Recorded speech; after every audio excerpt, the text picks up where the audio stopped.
Okay, students, this is our Integrated Math 2, Unit 3, Part 2 review, and it's all about factoring quadratic trinomials. So first of all, here's our lesson 3.06 in a nutshell. We've broken up this lesson into 3 different parts. So 3.06, 3.06 Part 2, and 3.06 Part 3. Let's take a look at what the difference between these. So first of all, in this one, you can see that there is nothing in front of the x squared here, okay? And so that would be 3.06, the very basic of this, and we would go ahead and factor like you see there. And we're going to factor them in more detail, so I just want to look at the differences here. In 3.06 part 2, you can see that I have something common in all 3 of those numbers. So I have a 3 common in all 3, and that is why they pull the 3 out here in front. And finally, in 3.06 part 3, you can see that there is nothing in common in all 3. So we do not have a greatest common factor, but we do have a number in front of the x squared, and that's how it's different than 3.06. And so it's a little bit different way to factor all of them, but we are going to look in detail on each part of the lesson now. So 3.06. This is just factoring a quadratic trinomial. And so here we have this thing over here, and you can see that there's nothing in front of the x squared. Okay, so we're going to go ahead and use these steps that we see here. The first step is to set up parentheses, which means we go ahead and write 2 parentheses right next to each other. Now the reason why we're doing this is because once again we're factoring, and I'll remind you that factoring is breaking the number, the trinomial, the problem up, so it's breaking it into 2 separate things that you then multiply to get back to what you started with. So that is why we have 2 parentheses set next to each other to multiply together. All right, so step 2, look at the first term. Okay, so the first term, x squared, and factor it. Well, that means is, well, I know that if I factor an x squared, I'm going to take an x and times it by an x. So an x times x gives me x squared. Okay, so step 2 I completed there. Step 3, look at the last term. So this time now I'm going to look at my last term here. So my negative 27, okay, and I'm going to say I want factors of that. So what times what will give me 27 in particular? And we're going to talk about that negative here in a second. But what times what will give me 27? And so when I list these, I'm going to say, okay, 1 and 27 will give me 27. Okay. 2 can't go into it evenly. So what about 3? So 3 times 9 will give me 27. And 4 can't go into it, 5 can't, 6. Okay, so I think that's all I can use here. And so then the next step says to choose the sign of the last terms by looking at the middle terms. So now this time, oh wait, just a second, we're not quite done with step 3. Not only do we have to list the factors, but then it says if there are more than one set of factors, choose the set that combines using addition or subtraction to make the middle term work. Okay, so this is key right here. Which one do we use? Well, that's when I said we had to go ahead and look at this sign right here. So this is how I like to say it. I like to say factors of 27 that subtract to give us positive 6. So of these 2 factors that we've listed here, which ones subtract to give us 6? Well, if I think about it, 1 minus 27, no, that's not going to give us 6. Ooh, but if I think of 9 and 3 and I subtract those, that's going to give us 6. So this is the subpair that I want to use. Okay? And I go ahead on step 4 then and choose the sign of the last terms by looking at the middle term. Well, this middle term has a positive sign in front of it, which means that the bigger factor has to be positive and the lesser factor has to be negative. Now, if I was to take negative 3 and times it by 9, am I going to get back to a negative 27? Sure enough, right? And so I know that they had to be opposite signs because I needed to get that negative out. But the bigger one has to be positive because I need to end up with a positive in the middle. Okay, so now I'm going to rewrite my parentheses down here so I can put my numbers in it. And I already had my x there. And when I put my factors in that I found, factors of 27 that subtract to give me 6, I'm going to use a positive 9 and a negative 3. Okay, so essentially this is my answer. I found factors, whoa, that did not want to box very well. I found factors that give me that quadratic trinomial up there. Okay, so step 5 says to always check your answer by FOILing. And so we would go ahead and first, outer, inner, last. So if I multiply the first, I get x squared. If I multiply the outer, I get x times negative 3 to give us negative 3x. If I multiply the inner, I get 9 times x to give us positive 9x. And if I multiply the last, I get 9 times negative 3 to give us negative 27. And so remember that those two middle terms can always go together. Well, not always, but 99% of the time. And so I'm left with x squared plus 6x minus 27. And that is what I started with. Therefore, I know that I completed this factoring correctly, and I just checked it. Okay, moving on to the next one. Factoring a quadratic trinomial with a greatest common factor. So this time you notice that there's something a little different. There's a 2 here in front of the x squared. So we first need to check out what's going to happen there. And I've added a new step here for our step 1. And then you'll notice that the remainder of the steps look very similar, well, are the same from the last problem. So we're going to try to factor out a common term or pull it out of the expression first. So what that means is we're looking for the greatest common factor, the number, or maybe it could be variables, that goes into all 3 terms. So when I look at this problem up here, I'm thinking, okay, is there a number that I can divide out of all 3 of those?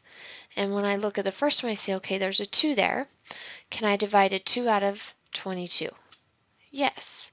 Can I divide a 2 out of 60? I sure can. So 2 is my greatest common factor, and it comes out in front. Well, if I divide a 2 out of 2x squared, I'm left with x squared. A 2 divided out of 22x is plus 11x. And a 2 out of 60 is plus 30. And so now I have a new problem that I can work with just like I did with the previous problem. So I'm going to kind of ignore that 2 in front that I factored out for a few minutes, and I'm just going to look at what's inside the parentheses. So step 2 says to set up parentheses. Okay, so I'm just going to continue to drop this 2 down. Okay, and this time I'm going to set up 2 sets of parentheses as if I'm going to factor this.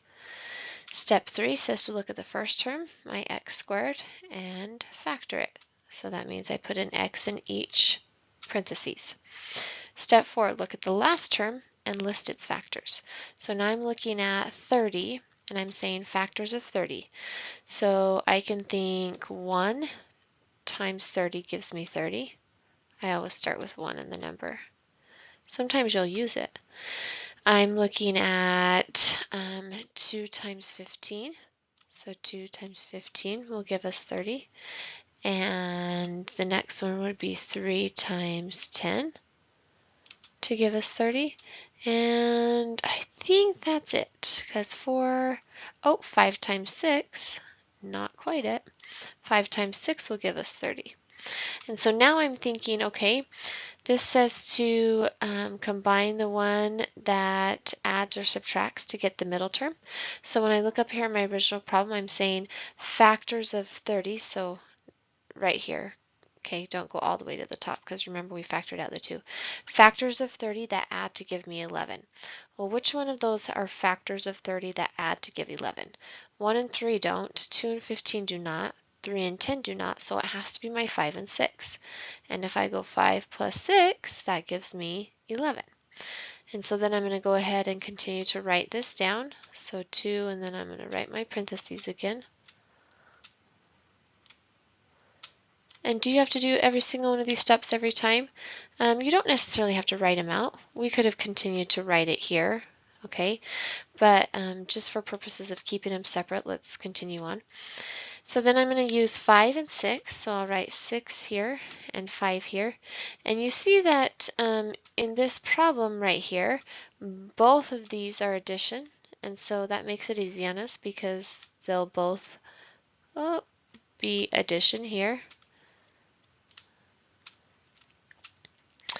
And now I have my answer. So I would answer with this thing right here.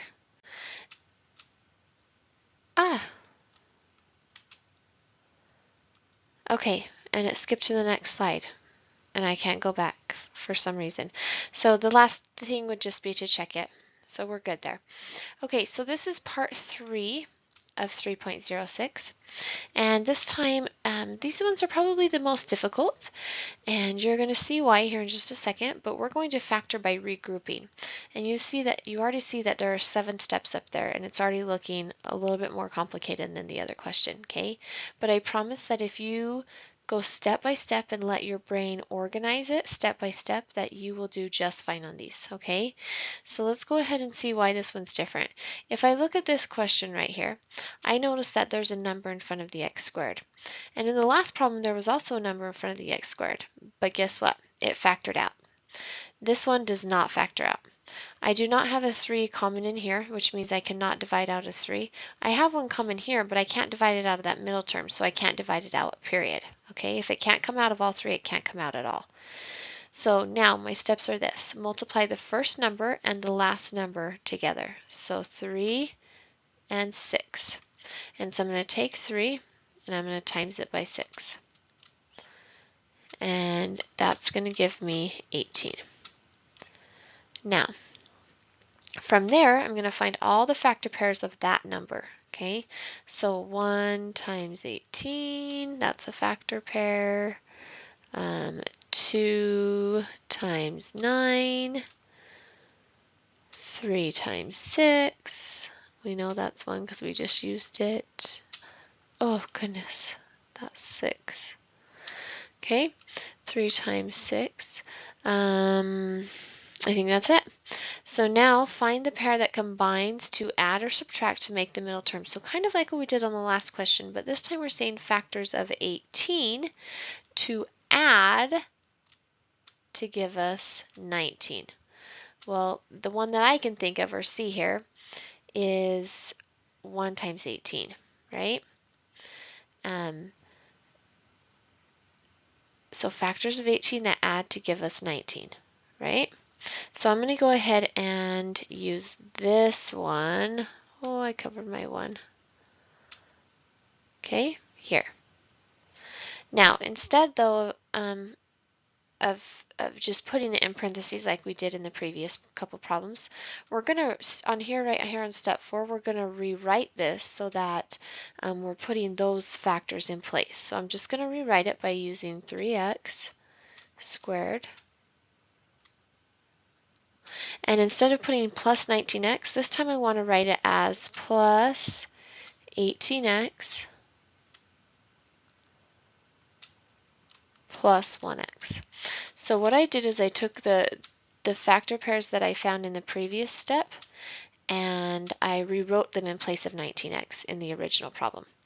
Now, why did I put 18x first? Well, because I want to be able to factor out this 3.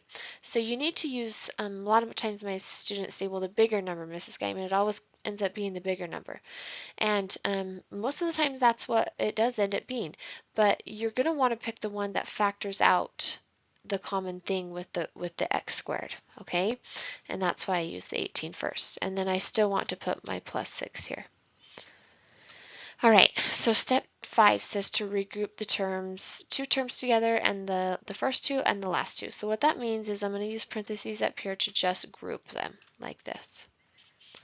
Okay, and group them like this. So the first 2 and the last 2.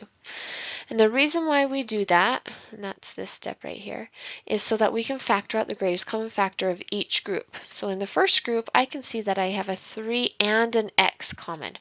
So I'm going to pull out a 3x just of the first group, okay? And what I have left, if I divide that out, is just an x.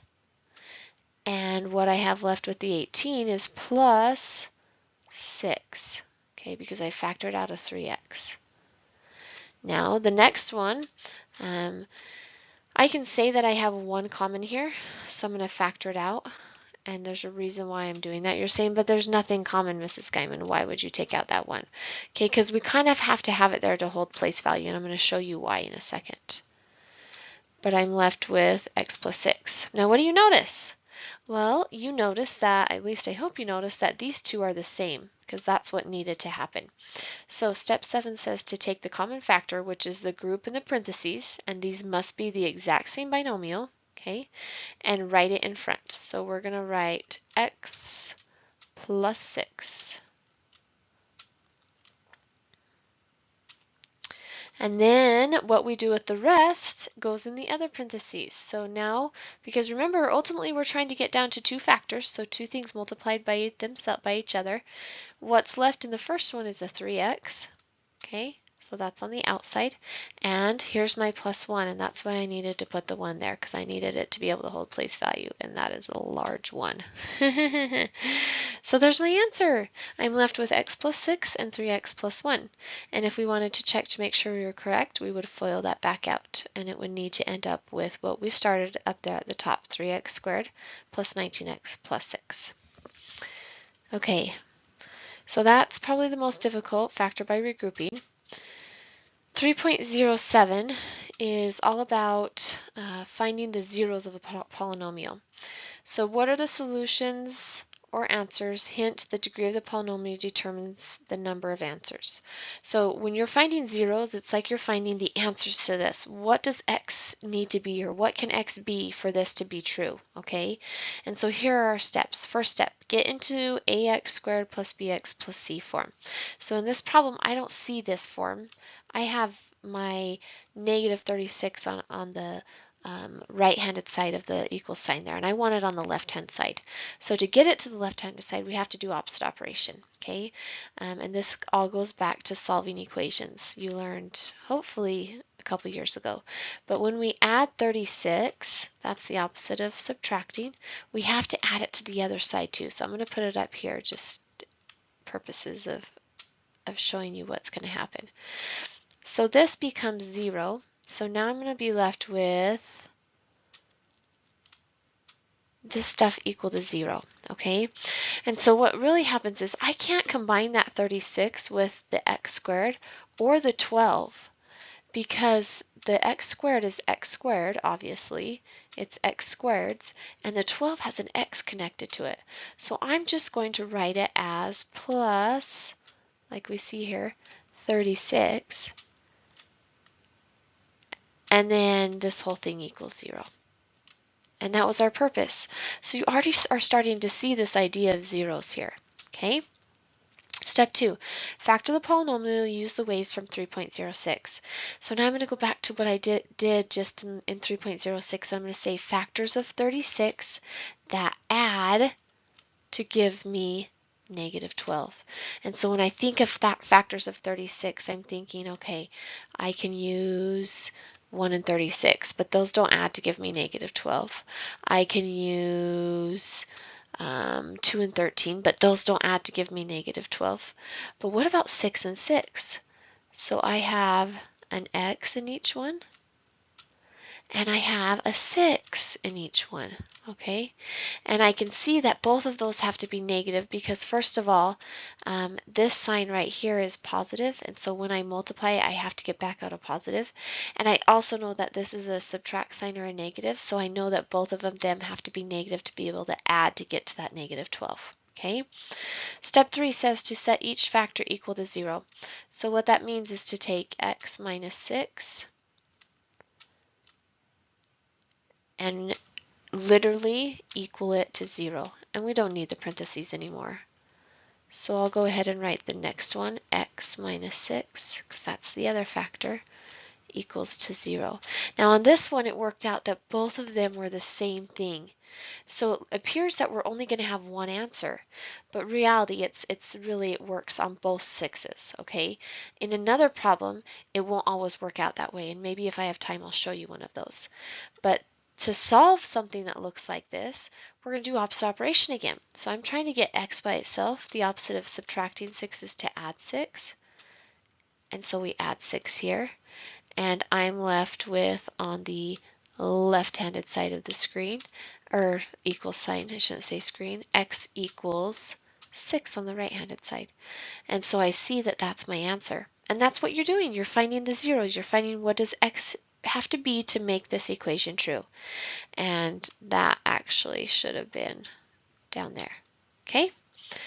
All right, I don't think I have time to show you another one, but I do want to remind you that here is our lesson in a nutshell. And down here at the bottom, okay, down here at the bottom is a good practice. So if you want to practice some of these, go ahead and like copy that or take a screenshot and see if you can maybe type that into your browser, and it will bring up some fabulous problems. They look just like this, and what will happen is if you hover over this answer, it'll give you the answer. If you hover over if you click on complete solution, it'll show you like step by step how to solve it. So try solving some of these on your own, and then you can check yourself, and if maybe you get stuck on a problem, click on the complete solution and you'll have the answer, the step by step how to solve it. Okay, and that is our Unit 3 Part 2 review. Hope you enjoyed it.